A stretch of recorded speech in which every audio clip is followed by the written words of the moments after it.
We are live from Starfleet headquarters. It's Starfleet Boy.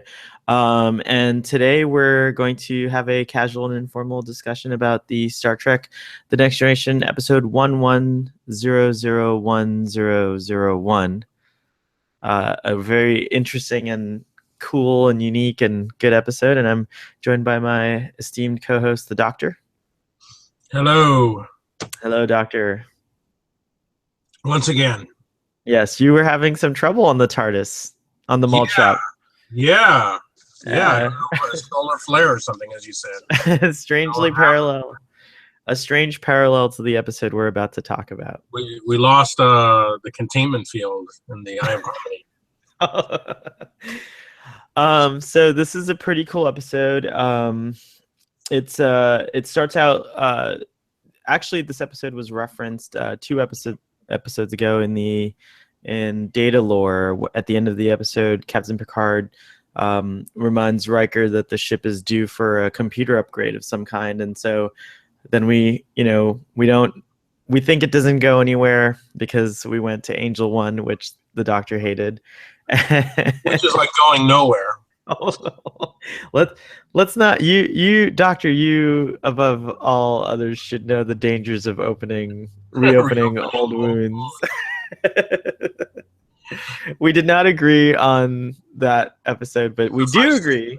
I think I'm getting the impression that we do agree that this episode was fantastic. Yes, it's one of my favorites of all time. I like the way you gave the summary in the last one.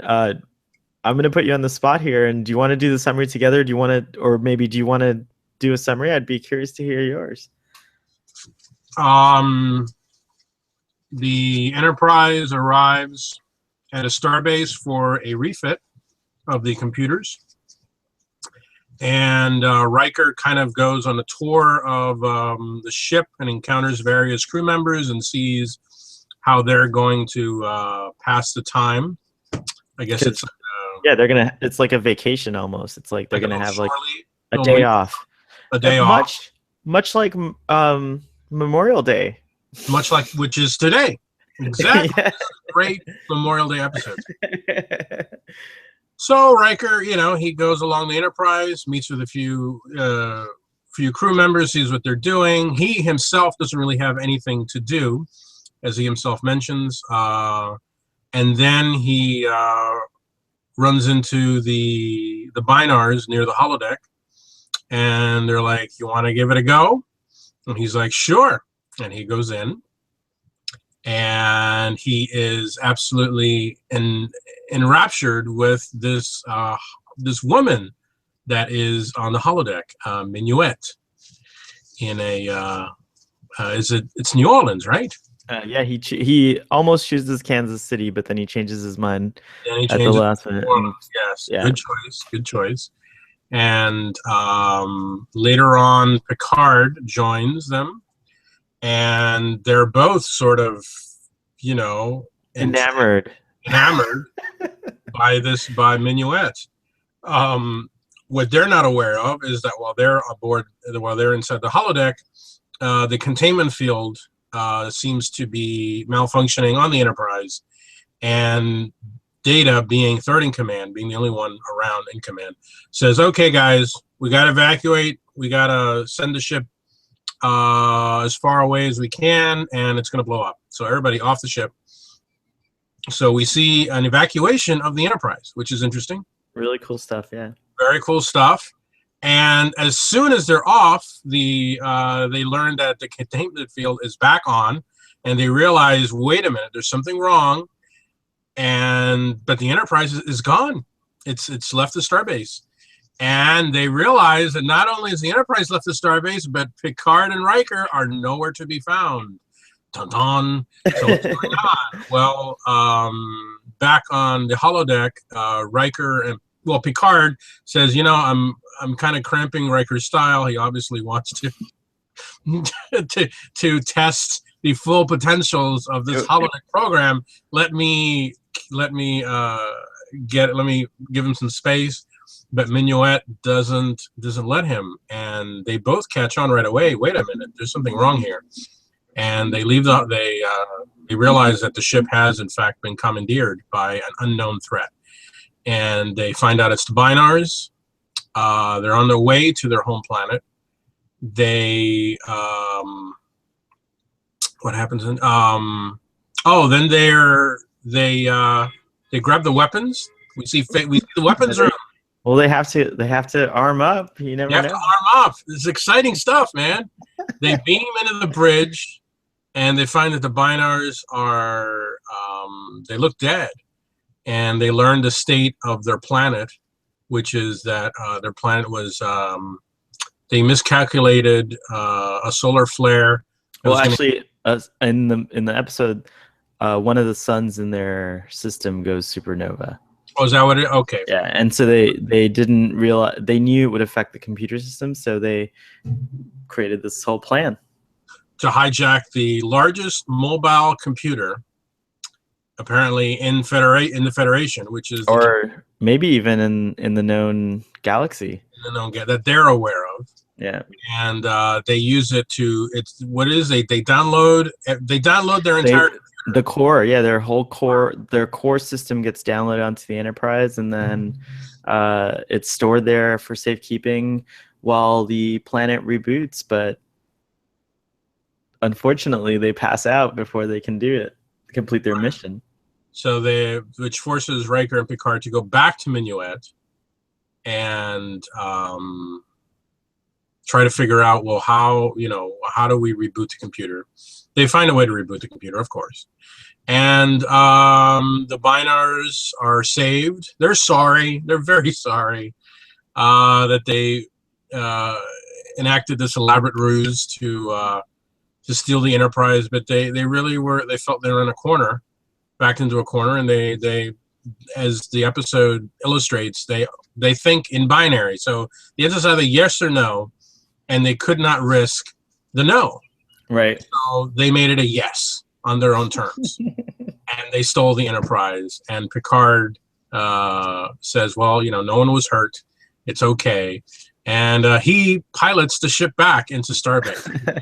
a great scene. And then there's a note of melancholy because Riker returns to the holodeck, hoping to find Minuet. And the program, the initial program, was created by the Binars as a lure to keep them in there. So once the Binars are gone, the holodeck is back to normal, and Minuet is gone. There is no more Minuet, and Riker is quite sad, disappointed. She's gone. Oh, I pay the devil to replace her. She's gone. Thank you for that musical interlude. And what does Picard say to Riker? Not all relationships work out. Basically. And that's the end of the episode. That's my summary.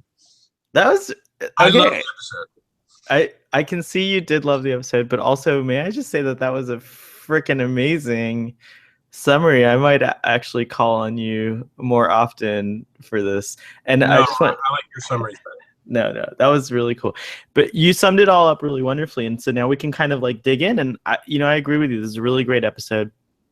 I loved. So this is another episode. So now we can have a kind of like a comparison. This is another episode that is heavy on the exposition. We find out a lot about the characters, but it sounds to me like the difference between Angel 1 and this one is that the danger involved and the kind of threat is way more believable and plausible and interesting than we saw in Angel 1.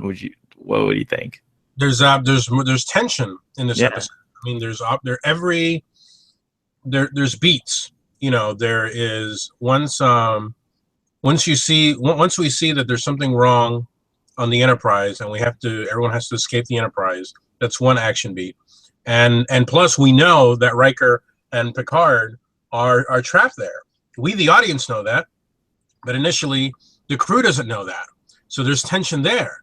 And then they crank up the tension with Picard's decision to launch into self-destruct, which of course all Star Trek fans know about, and it's exciting. And they have 5 minutes They have 5 minutes to resolve all this, and we don't even know why this is happening. Right, so it's true. The tension just keeps building and building and building, and you know, also to compare it with Angel One, the little character moments work. I mean, Data painting. That's a great moment, and then Yeah, that's pretty cool. And it's cool, and it doesn't take itself seriously, because at the end Riker says, "Oh, well, this is a historic moment," and Geordi's like, "Why?" It's like, "Well, it's a blind man teaching an android how to paint. It's got to earn 2 pages in somebody's book." And that's such a great line. That was a great line. That was a great moment. Riker is excellent in this episode. Much better than Angel One. This was definitely a Riker-centric episode, and I also like how he has a real hard time separating work from time off. He says it a couple times. You know, I like the scene in the Turbolift where Picard is describing a really pretty awesome chill time. He's like, "I'm gonna turn on my relaxation light." I'm gonna turn on my relaxation light, and read a book and just kind of like relax. You know, he doesn't plan to do anything. He's gonna totally disconnect from being captain of the Enterprise, but he is staying on board, which is, you know, very good and proper. But Riker says, "I can never organize my time off. But something always he's like more adventurous in his way. He's like, something always happens, you know, something always does." He says something always comes up. That's what he says. So he's an example of more double entendre. As we both know. So you think Riker's just discreetly saying, "I'm gonna go hit the bar scene and see what's going on," or isn't that what he does? It is. What is the first thing he does? Give me a bar in New Orleans at 2 a.m. That's true. He doesn't even want like the 9 o'clock crowd. He doesn't want the 10 o'clock crowd. Give me the people that are still at the bar at 2 a.m. That's what I want to knock boots with. Well, I've been in many bars at 2 a.m. and I have to tell you, it is a really interesting time at a bar. And that's Riker's time. It's true. 2 a.m. And you know, I really this is the kind of episode that makes me really like Riker. I think he's very relatable. You know, the conversations that him and Picard have about Minuet and what did he say about the illusion? Well, Picard's really fascinated. Picard doesn't let himself get swept up in the fantasy as much as Riker did. Like, he's fascinated by it, and he's just kind of like you could even see in the scenes between the three of them, Commander Riker's just completely intently focused on Minuet, and Picard seems to be really amused just like watching the two of them interact, and he's just like, "Oh, this is really." He's just fascinated from a programming perspective or whatever, but you can tell he's not fully bought in as Riker's, but he's interested enough to stick around. But do you think they're reflections of each? You know, Picard is the older version of Riker in that situation, because Picard himself says, "This is like something I would do." Right. You know, I would choose a program like this. So it's kind of establishing that. Except Picard would have chosen Paris as the location. No, of course, of course. But what I'm saying is that, you know, Picard is it kind of establishes that Picard might be a more mature version of Riker. So we're informed of not only Riker but Picard as well, because Picard is you know, talking to this girl, chatting her up just as well as Riker is, you know? I think that's a great point. And even just thematically, it works because, you know, we have the Binars, which work in pairs. And in many ways, Picard and Riker are a binary situation on the Enterprise. They work in pairs as well. And, you know, they feed off of each other's knowledge and create, you know, and that helps Captain Picard for sure make decisions. And I think also it's even visually illustrated at the end when they do figure out the Binar plot, and figure out how they can help the Binars. They realize that in order to execute the core dump to transfer the Binar computer system back to their homeworld computer, they have to do it in a pair, and it's really it's beautifully filmed because they're in sync, whatever they're typing on the computer system, and then when the Binars reactivate, they both turn in their chairs at exactly the same rotation and the same speed, and it's just all very visually, it's very parallel, and I really enjoyed that touch about the episode. Absolutely, that's a good call. And also the scene when they're coming down the corridor after they picked up the weapons and they're just marching down that corridor, and they're just side by side, you know, right. Captain and first officer. That's a great shot. Picking up on what you just mentioned about, you know, binary, about teams. You know, you have, when everyone's taking time off, we see Geordi pair up with Data. You're right. Which is what we'll see as the show goes on. Geordi and Data are a pair. They're always, you know, together when it's time off and all that stuff. They're buddies. You also see Worf pair up with Tasha. You know, they're going off to play, I don't know what the Highlight or something. I don't know. But it was the Parisi Squares. Parisi Squares. It sounds like that game in Battlestar Galactica. That's right. And actually, their game uniforms were pretty interesting. I thought they were like kind of cool. It looked like armor mixed with spandex. Yeah, and Worf's reactions to, you know, his we have to win at all costs. Oh yeah, that was a cool scene where basically Riker's saying, "Hey guys, go out there and, you know, make sure you represent the Enterprise," and Worf takes it really seriously. He's like, "Oh yes, of course we'll annihilate, you know, the competition or whatever." And he goes, Riker feels it's necessary to remind him that it's also about just having fun and meeting new people. And he's like, "Well, if there's really no competition, then why do you keep score?" And he brings up a good point. But then Tasha tries to assure Riker that, you know, that's like Worf's idea of humor, which I think it comes across that way as well. But the fact that Tasha knows this indicates that Tasha and Worf are, you know, our buddies as well. They're buddying up. So there we have that. Dr. Crusher's running off to go see a colleague of hers. So she's running off to. Yes, she's alone. Well, she's alone on the ship, but she's running off to become a pair with. Right, but there's no crew person. Yeah, there's no regular cast that she pairs up with, which I thought was interesting, because there's a line. You know, Riker says at one point, "Oh, it looks like you're packing up to leave for good," which I think kind of. I mean, not that it was intentional, but it kind of foreshadows. It does foreshadow what will happen. And can I just mention that there is somebody who is once again not a part of this episode, and this is a great episode, and I'm just gonna leave it at that.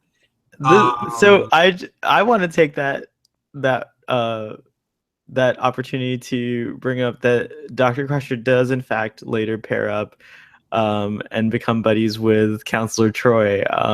There's a wait, they used to take those dance classes. They take those dance classes together, which a lot of fans enjoy that relationship and the camaraderie between them, and I guess some fans enjoy the leotards.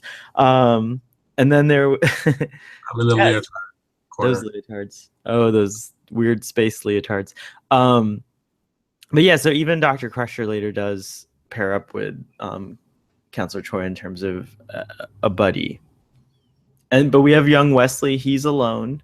He's on the bridge. He's kind of manning, you know, he's kind of just, at first he's curious about the Binars, and then Riker sees that he's kind of hanging around anyways and takes the opportunity to put a watchful eye on the Binars by asking Wesley to keep an eye on them.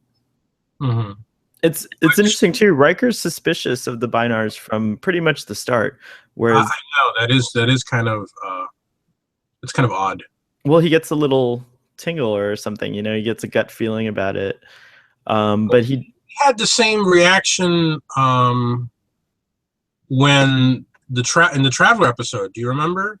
Oh, I do remember. But in that episode, again, there is a potential of harm, and I think that's what Riker seems to be hypersensitive to that, whereas Captain Picard, although is sensitive to that, tends to be, I think, a little bit more wait and see, and that plays to his maturity again.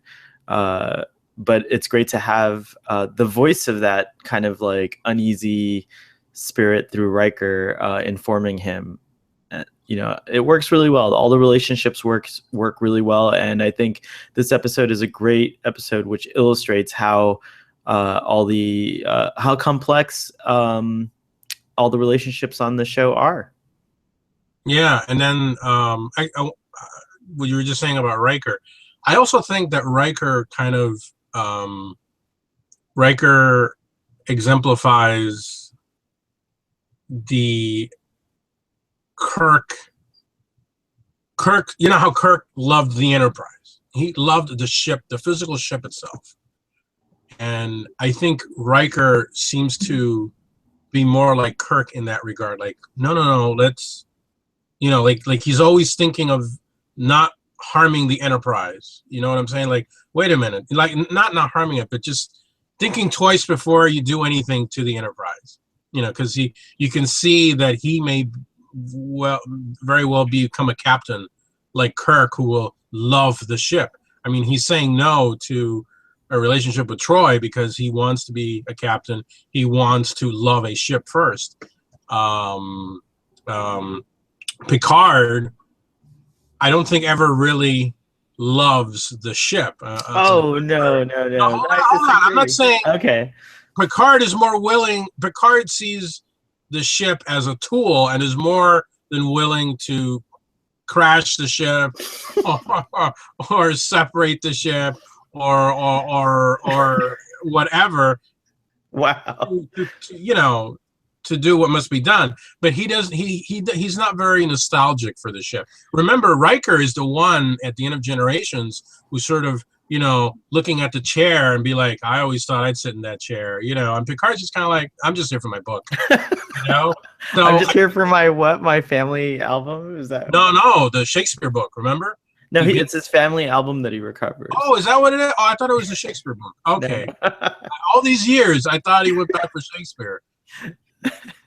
Oh, I had no idea. Okay, well, it's the album that he's looking at in the beginning of the movie where his nephew dies.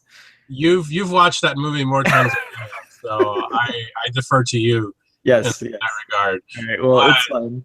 Yeah, but Riker, and just the idea that Riker can even entertain the idea of falling in love with a hologram shows that he has no qualms about, showing love towards something that's not really human. Well, actually, that's a great dilemma that's going to be more apparent as time goes by. But humans do tend to do this. If it's not, at this time in our achievement technologically, we can't create a holographic facsimile of a human like Minuet. It's just, this is still in the realm of our wildest dreams and fictions. But how often do we read about a character in a book that we fall in love with and attribute that character as being a real person? How often do we see, or throughout the course of a show that we love, I think we start following and falling in love with characters. And there's going to be a really fun thing with Minuet coming up later in an episode in season 6, I want to say. Wow, it's that far in the future. I think it might even be season 7. I'm not sure. It might be 6 or 5 or 7. It's later seasons. Minuet comes back as Min Riker. So there's going to be an interesting thing involving that. But I think that what she represents ultimately is this kind of like, in the dialogue between Riker and Minuet, there's something revealing that occurs. She calls him just calls attention to certain things he says. And one of them is that he she's anticipating. It's like she's drawn from his subconscious, and she anticipates things he's gonna say, and then she says the perfect thing before he even knows what it is, you know. And Picard is like, well, isn't that what's exciting about any beginning of a romance? And it's true. And it's like, you know, when someone says something to you that just sounds perfect, it's in that courtship phase, or that you know, flirting time. It just really strikes a bunch of chords. And I think that's basically what the Binars. I think what was happening is that the Binars are probably a lot more creative than they appear. And it's very possible, I'm thinking on a technical level here, that the reason Minuet worked so well while the Binars were aboard the ship is because the computer was feeding information from Riker directly to the Binars, and they're working like blah, blah, blah, you know, like crazy. So to them, it's just like, oh yeah, she should respond this way. Like, you know, Binars just are a little bit more human than a computer might be. And so that little influence was able to give Minuet this other dimension. So Riker was maybe interacting with a real person in the sense that he may have been interacting with one or all of the Binar operators, and unknowingly. And so then when they leave, the computer loses that capability of creating this like perfect match, or this perfect romantic match for Riker, if that makes any sense.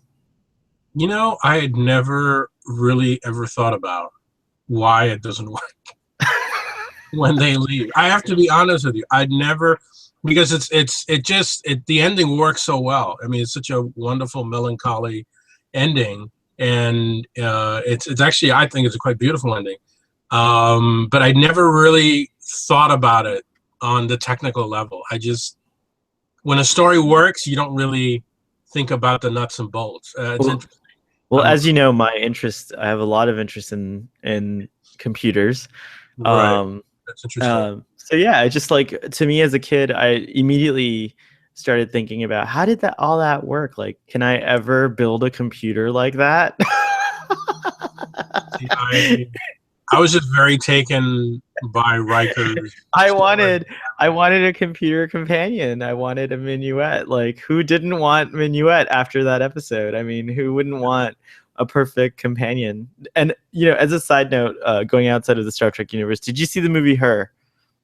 No, I didn't. I suggest you check out this movie Her. I don't know if you'll like it, but it's a very interesting and similar kind of theme, expanded, of course, to another level, and more in line with some of the technology that we have at present. But, you know, I think humans do experience loneliness, but we don't always think that we have the time to go out and seek companionship. You know, some humans, like Riker, prioritizes his duties over these romantic relationships. So it's completely understandable why he falls in love when she reacts the way she does, and is so engaging.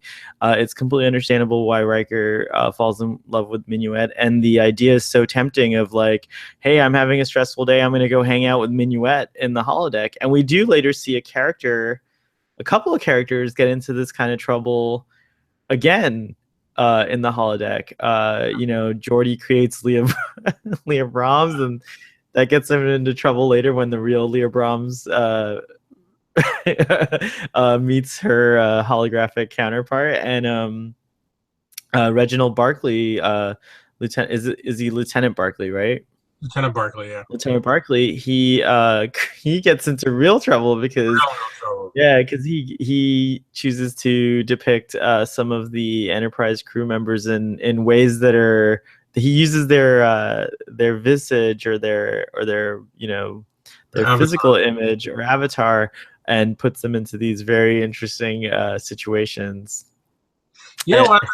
Oh, go ahead. I just remember Troy saying, "I am the goddess of empathy." Troy. What's that? Speaking of Troy, did you find it interesting that Minuet is nothing like Troy? I could have actually seen a similar, like, when Troy and Riker first met, I can imagine their interactions when they didn't know each other very well being similar in the tone of the flirtation. But you're absolutely right. Minuet is nothing like Counselor Troy. But I can see how Riker and Troy could have had a similar pattern or recipe of flirtation when they first met. But Troy and Riker are years into their relationship. It's a very different relationship. And plus, they're not intimate anymore. And there's a lot of complications. And so I don't know. I don't know how to answer that question. No, I just thought it's interesting that, because I mean, the later episode that you're referring to that comes up later on kind of implies that, you know, Riker, if he had his druthers, he would stay with some version of Minuet for the rest of his life. And of course, we know he never does. Yeah, he stays with, you know, eventually. I mean, he waits a really long time to marry Troy. I don't know. I just think it's interesting, you know. I think that is a really good point. And, you know, I think it also maybe plays to the idea that perhaps there isn't just one person for you, but some things just, you know, some things just get in the way and don't work out, and sometimes so you just move on, you know. It's a very, I think it's a very deep episode, actually. You're touching on some really deep dilemmas that regular people face, not just amazing people that fly around in starships. Another moment that I liked a lot was Data's regret at having indulged in painting, and he's like, I should have stayed on the ship. I should have stayed on the bridge, rather. And they're like, no, but you know, you're entitled to, you know, you have to take a break. And he's like, no, I don't. I don't have to take a break. I don't have to go paint, but I chose to, and I shouldn't have. And you know, that was a nice Data moment. It wasn't. Go ahead. Sorry. No, I liked Data throughout the episode, because I mean, you had him, you know, taking time off, and then you had him taking command quite firmly. You know, Wesley, who's forever questioning orders, he's like, but shouldn't we notify the captain? Data's like, no, there's no time. Evacuate the ship now. Just very, you know. Data absolutely does the right thing. It's actually quite awesome to see him kind of kick into command mode, and we do get opportunities later, and I think in the expanded Star Trek universe, Data, as we did on the other episode, Data Lore, Data has a ship eventually. He does command a ship. Do you remember what the ship was? Wouldn't it be funny if it was the Tripoli somehow? Yeah. I think that it'd be interesting because Data could command a ship for hundreds of years. Yeah. Absolutely, that's true. That would be that could be a neat Star Trek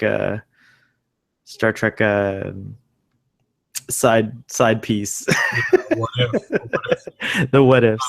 No, and I did like that. I also like how he did have that regret, which is very human. I don't think he realized that second guessing your decisions is the mark of being a human, or being, you know, sentient, because you're not sure of what the future is going to be, and you're not sure if you had changed a decision in the past, how would it have affected where you are situationally right now, you know. But I think he's taught through Tasha's insistence that the same thing could have happened, that, you know, you can't regret your decisions sometimes, even if they turn out to end in some kind of disaster. Yeah, I agree. You know, something that I thought was interesting was that we never saw the Binars again. What do you think of the Binars? What's your take? They're finally, I think this is the first time we have the most original kind of new species introduced in Star Trek, but I guess they just don't, beyond this little kind of story, maybe they're just not very present. It sounds like what they do is their entire civilization is obsessed with computing and increasing the ability of computing, and increasing their life joys. However they receive joy, it has to do with being linked up to a computer and being a linked up pair. It's a completely alien idea. what the Binars represent and what they are. They're so different from humans, and it's really even hard to imagine humans even evolving to this kind of existence. But it's cool to see it in the Binars. They're not bad guys; they're good guys. We know they kind of go around. They're one of the things they do is for fun or as part of their societal mission is they go around learning about more other computers, and they go around optimizing computers on starships. It's pretty interesting. They appear in the Starfleet Corps of Engineers books, which is a series of books which features Scotty, Geordi, and it's about the Starfleet Corps of Engineers, and Binars are a part of that series. I haven't read any of the books, but they're on the covers. Oh, so excellent. I guess they have ongoing Binar characters in those books. But I was surprised that we never had another, even just in the background or something, just another pair of Binars or just a mention. I thought they were a very unique race. And what would you think of a show that incorporated a Binar character serving on a starship, as a Starfleet officer, but it's actually the pair? Right. It has to be the Binar pair. Exactly. Yeah, you're right. Might be interesting to see what happens also if, like, let's say a Binar Starfleet officer pair goes down on an away mission and one of the pair gets killed. Does the other one survive? How does it deal with life? Like, that might be a really good story to tell. Yeah, and I imagine they're at Memory Alpha. There's various pairs of them there, because that's Starfleet computer storage, computer core, right? It'd be great if a Binar pair were the curator or the kind of like lead engineer or lead scientist at Memory Alpha. Yeah, pretty cool. Yeah. If it can't be a Vulcan, I think maybe a Binar would be a good idea. I think a Binar would be appropriate, actually, because Vulcans can't even interact with a computer as fast as a Binar could. And I actually really thought they sold those scenes really well, where the Binars are just like, they're in a frenzy, it looks like, and they're just like interacting with each other on such a high level, and they almost have to like breathe and slow down to interact with humans, and it's like almost like a burden or some kind of like annoyance to them a little bit, because they seem like really startled and overwhelmed. So I thought that like the character development was really good on this episode as well, and they were able to like tell you a lot about the Binars in a little bit of time. And also Wesley, again, he doesn't have much dialogue in this episode, but just the very fact that the way he's watching them, it kind of calls back to what the Traveler was saying about him, is that he's gifted in seeing things. So when he's watching the Binars working on the bridge, you almost get this sense in Wesley's look that he's seeing something that maybe somebody else wouldn't see, that the Binars are doing, and he's absolutely captivated by it. And he's like, he's watching it, I think, on a different level. That's what I took from it. I totally agree with you. There is that kind of subtext there, and I also like that Wesley is kind of inquires about them, and then we learn more about the Binars, and they do, and he's kind of astonished, and he's like, wow, that sounds like a really cool kind of existence to be able to interact with computers the way you do, and they just, before Captain Picard comes in and kind of interrupts, they're about to tell him that there are the ups and there are downs to that kind of existence. Yeah, that's true. They do say that. Yeah, it's an interesting line. Yeah, so it's cool. You could see that they have a little more patience for Wesley, because he's genuinely curious about them. But they're in a hurry to try to save their planet. Which we see hardly anything of it. We don't even see like a planet. No, yeah, that's right. We don't. That's interesting. Yeah, it's curious. We don't. Yeah, they really saved on the special effects in this episode, I think. Well, because Starbase 74. Oh my gosh! Can we take at least 20 minutes to talk about? Oh my god! The highlight of the episode is the Enterprise D arriving at space dock. Oh my gosh! And the enhanced effects look amazing. This was another episode where the music stood out too. They used that kind of like the fanfare a lot in the episode. Yeah, you're right. And you know, I thought that the space dock scenes had a really nice score accompanying them, and you really do get the impression of you really do get the idea that that it's Star Trek, you know, from the musical cues. And guess what? It was our favorite Ron Jones once again. Really? Yeah, Ron Jones, you're doing a great job here in season 1. When Picard sits down and takes the helm, as he's hitting the controls, you hear the fanfare in the back, playing in the background subtly, and it's a wonderful touch because it's there's the musical cues in this episode were really spot on, I thought, and they added to, not to mention the selection of jazz music in the holodeck nightclub was great, and we haven't touched on this yet, but this is, I think, the first time we're introduced to Riker's hobby of music. Like, he likes the he likes to play the trombone, and it's kind of funny because he's pretty good. I mean, I didn't detect a flaw in his performance, but the pianist says, "Better not quit your day job there." You know, it's like, well, it really is, as we all know at this point, it really is Jonathan Frakes playing the trombone. Right. So it's kind of a play on, like, well, don't quit your day job. Yeah, but Jonathan Frakes, Mr. Frakes, I think you did a great job, and you play the trombone pretty well. Now, I tried to look up what the piece he was playing is. Yeah, and I didn't have a lot of luck, but the Doctor. Let me see if I can. Star Trek Compendium. Actually, let me see what this. Yeah, I just watched it. I mean, right before this, so I haven't had any time to really consult anything or even think about it in the episode much. This is really straight from. Now, his what he does. The story even allows Jonathan Frakes to demonstrate his real life trombone playing. His rendition of "The Nearness of You" would be repeated later in the episode's Conundrum.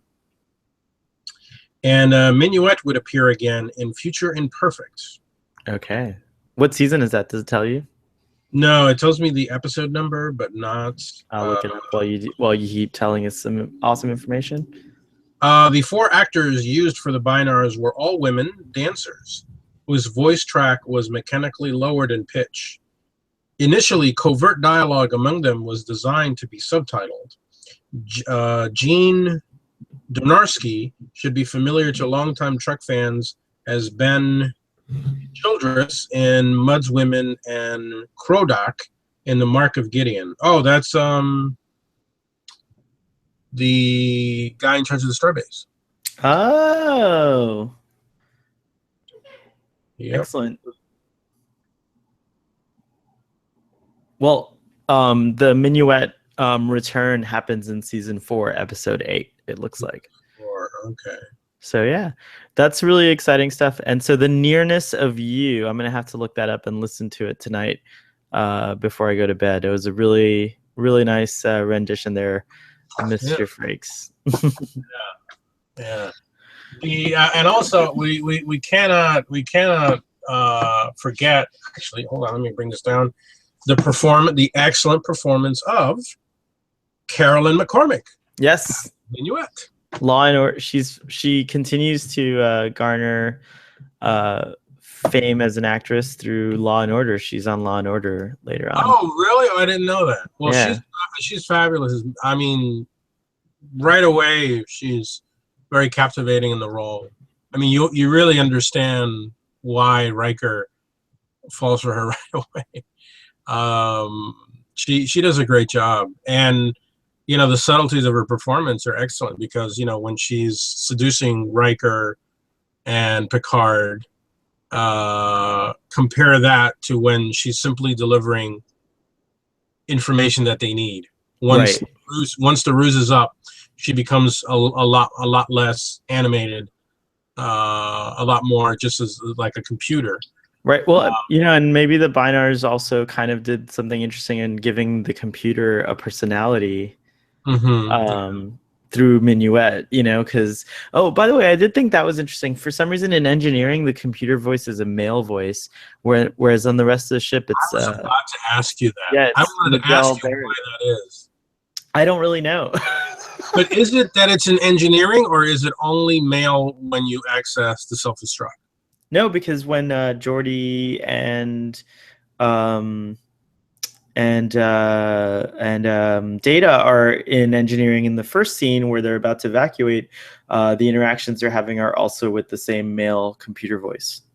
Could it be because of the upgrades being made to the computer? That could be. Yeah, that's a great way to explain that away.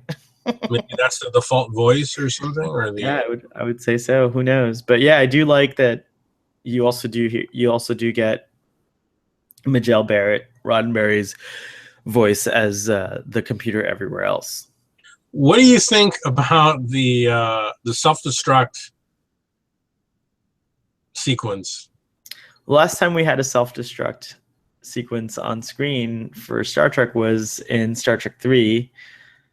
But I remember in the original series there were a couple of times where self-destruct is like a big deal. It's like there's no other option. You can't allow the starship to get into the hands of the enemy. So, it is an option. Right. Once again, I want to point out it's Picard's call, and Riker's kind of like, oh. Picard doesn't really care. Picard's ship is a tool. Picard is like, no, number one. This is what we have to do because da da da da. And Riker's kind of like, okay, all right. I mean, I have a weird feeling that Picard would have figured out a way to get off the ship before it self-destructed. They would have gotten on. I know, but he has no qualms. Whereas Kirk, I think, with him, it is absolutely endgame. Like you do not self-destruct the ship unless you kill Hassan and off the Genesis planet. I mean, it has to be very, very dire. There are scenes in the original. There are some situations in the original series, if I recall. Now I can't recall anything specific. You might have a better memory about this than I do, but there are certain episodes that are called maybe more than once where Captain Kirk does initiate the self-destruct sequence. He bluffs them. He bluffs them with the self-destruct, doesn't he? So maybe this was like Picard. No, this is not Picard bluffing. He's gonna blow the damn thing up. But what do you think about I don't know. I kind of liked in Star Trek 3 how you needed you needed everyone on the bridge crew who happened to be there to code. You remember they had a code. It was a code. Yeah, each individual had a code, and then the captain had the final code, which was 0, 0, 0, destruct 0. Here they just use biometrics and like voice print authorization, and I think that's just fine. I mean, like, I don't think you know. I want. Although it makes you wonder, what are the destruct codes on other ships? Because I mean, it's perfect on the air. It's like 0, destruct 0. It's like, what does somebody have? 4, 4, 4, destruct 4. I mean, I imagine one of the things that happens when you get handed the keys to a starship is that you have like a little session where like the computer's like, Captain, what would you like your self-destruct pin code to be? And then you tell the computer all these things so that like later on, can you imagine if you forget the self-destruct code? Can you imagine? Like what happens? Who forget their passwords? That'd be the worst thing ever. But that's why biometrics and voice print authorization is just as effective as having a self-destruct pin code. But as we know today, I'm sorry, your self-destruct pin code has expired.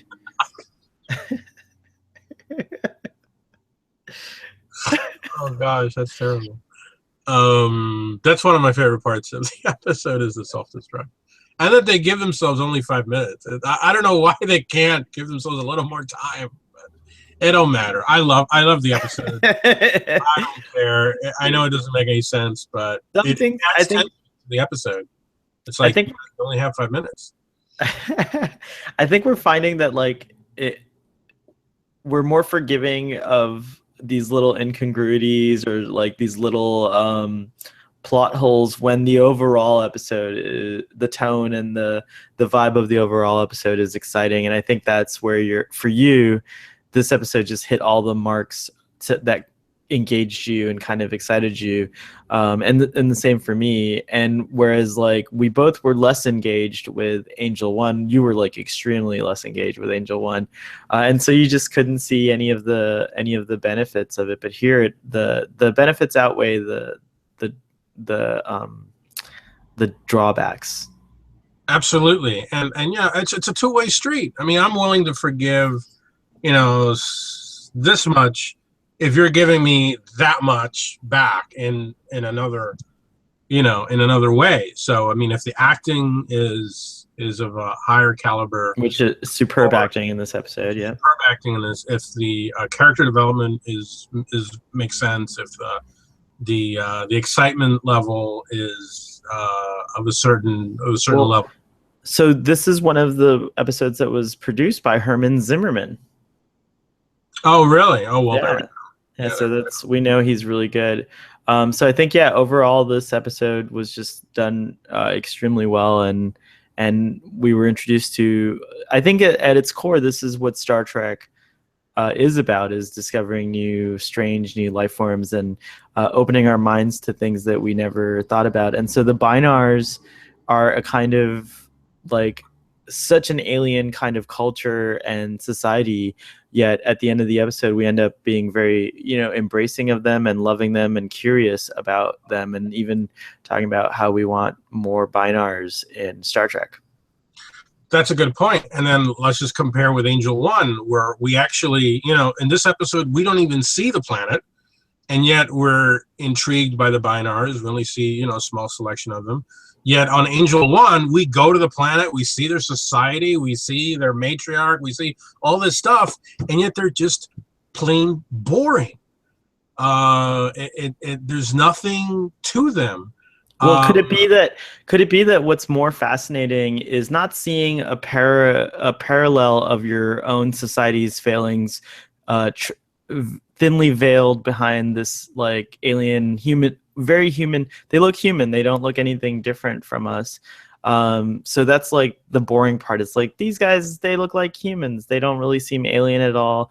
And this is a thinly veiled kind of political statement. Whereas in this episode, there's no political statement. It's completely new. It's completely strange. It's completely out there.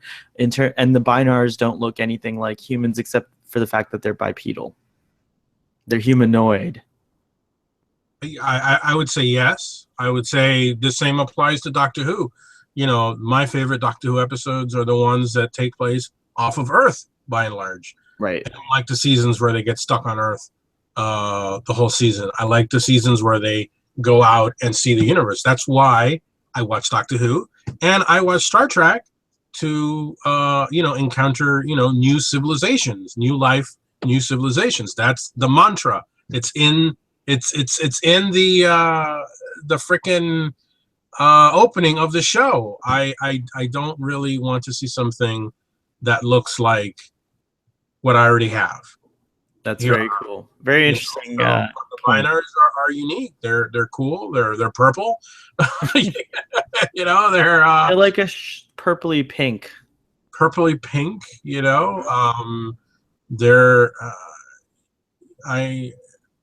This is to me, Golden Scott seems to want Star Trek to have, because he's always saying there's no space battles. I guess he's really into space battles. I guess because of DS9, he's been spoiled. There are a lot of space battles. There are a lot of space battles in DS9. Granted, I think Star Trek is the quintessential Star Trek episode to me. They encounter a new race. They give us. A problem arises in encountering them, and it's resolved in a positive way by the end of the episodes. We don't kill them, right. We don't destroy them, we don't neutralize them. We work out the misunderstanding, which I think is very Roddenberry-esque. That is Gene Roddenberry's MO. Yeah, MO is it's not always like you said earlier, they're not good. I mean, they're not bad. They're just misunderstood for the moment. Right. You know, I mean, obviously the Binars have been given a lot of access in Starfleet. I mean, to give them access to the computer core on the Enterprise D, my gosh, you know. Yeah, it's true. I'm sure all of that is now under review, and but I think it'll be considering the gravity of the situation. I think the Binars will be given a second chance. Well, if they give Kirk a second chance, I think they'll. That Federation Council is very forgiving. It is true. The Federation Council is very good at what they do. They really weigh the benefits over the drawbacks there. What would you give this episode on a 5-star scale? 5.5. Yeah, I'm gonna jump in with you and also give this 5 stars. And I'd like to say that I think I just thought of something. By the way, Guldu Scott, sorry you couldn't be with us on this episode, but we understand that you have a life as well. Unlike us. Guldu Scott, I think also one thing that he really points out about Deep Space Nine on the other show is that Star Trek Generation is very like encapsulated. Most of the episodes are just everything's resolved in one episode, and sometimes that doesn't work like in Angel One, but sometimes it works really well, like in this episode with the Binars. And I think that's what he likes about Deep Space Nine is that they tend to like spread things out slightly more over a few episodes, and there is a different, like a lot of micro arcs and mini arcs along with the greater arc of the show. I agree 100%. DS9 I think is probably Star Trek at its most mature storytelling overall, and but the formula that Next Generation use, I think this is a perfect example of it. It's something that starts when at the beginning of the hour and is resolved perfectly by the end of the hour. Right. And there aren't any lingering, because sometimes that is a criticism that I would throw at Next Generation, is sometimes they create these great premises for an episode and then they're resolved like that, and you feel, you literally feel time ticking away, and you're like, okay, well, we got to cut to the end, and we have to leave everything in a good way, and you're like, no, it wouldn't be resolved that quickly. But this episode, it's I think this is a perfect episode. This is a really, really good episode. I liked it a lot. I'm curious to know what Guldu Scott thinks of it. But if he doesn't think this is a great episode, he's missing the. Yeah, we'll have to get like mini recaps from Guldu Scott about these 2 episodes that we've recorded without him. By the way, you did mention earlier that it is Memorial Day. When this episode airs, however, or when it is released, it will not be Memorial Day. So yes, we do sometimes record extra episodes and then air them later. Yes. Thank you for that programming note. Anything else about this episode before we head off into our days? No, I think that's it. Well, thank you. It's really good, really great discussion. Look forward to the next episode, which is. Oh, what is it? Let's find out. I can't remember. Such a bad memory. All right, so it's Star Trek episode number. Let's see here. The internet's wonderful, everyone. We're almost at Memory Alpha. We're almost there. I think we're gonna have a planetary computer core at some point in our lifetimes. What do you think? We're gonna have a chip right here, like the Binars. Okay, so it's gonna be Too Short a Season, which is another great episode. Is it? Yes, it's the episode with what's his face? Captain, oh gosh, what's his name? I forget the name of the captain, but Admiral Mark Jameson, and he's not even a captain, he's an admiral. Admiral Mark Jameson, where he Is that takes the old dude and then he becomes young? Yeah, it's the Lazarus the Lazarus effect. You like that episode? Yeah, you'll see. I think you'll like it too. That's a Crusher. It's kind of a Crusher episode, isn't it? Well, I don't remember. I have to watch it now. I don't remember. I just remember it's really good because of the whole thing. It's another revenge. So this will parallel Dax, which is episode that we saw in and talked about on Drunk Space Nine. So this will now I have something to add to it through a timey-wimey way. I'm seeing it through a different lens. Yeah. There we go. So maybe watch this episode and watch Dax and see if there's some parallels. That's your assignment, Doctor. All right. I'll do my best. Live long and prosper, and thank you.